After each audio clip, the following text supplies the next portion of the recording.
Welcome to this brief introductory video from the Irish College of General Practitioners explaining entrustable professional activities.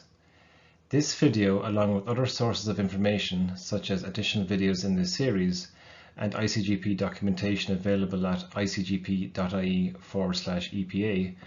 will help you get acquainted with the EPA structures of feedback in the GP training community. We hope that you find this series informative, and should you wish to clarify any points or need assistance, please contact us at curriculum@icgp.ie. In this particular video, we will explore entrustable professional activities, or EPAs, one of the elements of GP training in terms of what they are, why they are used, and how they are used. Looking firstly at what EPAs are. EPAs can be defined around three concepts which reflect the EPA name itself. Firstly, they are a mechanism by which feedback can be given to a trainee from a trainer. This can either be during a hospital or GP rotation. This feedback allows for an entrustment decision to be made around a specific level of supervision for the trainee at that point for that particular case. Secondly, they are unique to a given specialty. That is to say, the unique tasks and competencies of general practice that are not seen in other medical specialties. A document further detailing the competencies associated with each ICGP EPA is available in the video description below. These competencies describe an independently practicing GP. Finally, EPAs relate to a specific activity. That activity could be a particular case discussion or observed physical exam or procedure. Moving on to why EPAs are used. EPAs are a feedback mechanism which have seen widespread use both in Ireland and internationally in recent years, in a variety of both undergraduate and postgraduate medical education roles. They aim to bridge the gap between the highly detailed and comprehensive curriculums and day-to-day practice. They bridge this gap by being more flexible and more concise than the curriculum, whilst still allowing for rich feedback via the associated feedback tools. In the diagram in front of you, you will see conceptually how the three distinct entities of curriculum, EPAs, and the three current feedback tools interact. The three tools available cover observed consultation, observed procedures or physical exams, and also case-based discussions.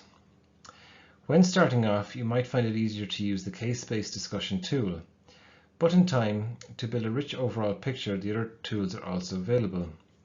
All tools have proven to be quick to use, typically taking 3 minutes or less to complete. A quick reference guide on how to use the feedback tools in specific scenarios is available in the video description below. 18 EPAs were uniquely generated by the ICGP for GP training in Ireland via a consultative process with the training community. The competencies within each EPA were mapped to the 6 domains of the Wonka tree, which is also used in our GP training curriculum. This concept tree can be seen on the left of your screen. In case you are wondering, WONCA stands for the World Organization of National Colleges, Academies, and Academic Associations of General Practice. A specific example of an EPA developed would be the following: manage the care of a child with an acute presentation. And this is the list of all the 18 EPAs, which looks very busy on first inspection, but follows a logical and intuitive pattern once you get used to them. The first 12 EPAs relate to the age of the patient. And within these 12 EPAs, there follows a standard pattern starting in childhood, then adolescence, and then adults and older persons. Within each of these age brackets, you will find the same repeating 4 concepts of the EPAs, which are acute presentations, chronic presentations, health promotion, and finally mental health needs. The last 6 EPAs are topics which do not readily relate to the age of the patient, such as practice management and other similar concepts. Looking at the EPAs in finer detail, each given EPA is made up of a title, a description, and also specific competencies. In the example on screen, you can see EPA 10, which consists of a title, description, and the specific competencies per Wonka domain, with just one domain illustrated here. These competencies define the EPA and also the essential characteristics of an independently practicing GP. A full list of the EPAs, along with their complete descriptors and competencies per WONCA domain, is available in the video description. But it is important to know that you do not have to review such documents each time before using the feedback tools, as they are there for background information should you wish to consult the same.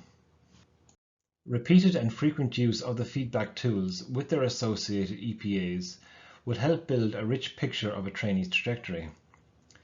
EPAs will allow for early identification of both areas of strength and areas for development by bringing the learning needs into focus at an earlier stage. And we would encourage trainees to use the tools several times a week right from the beginning of training.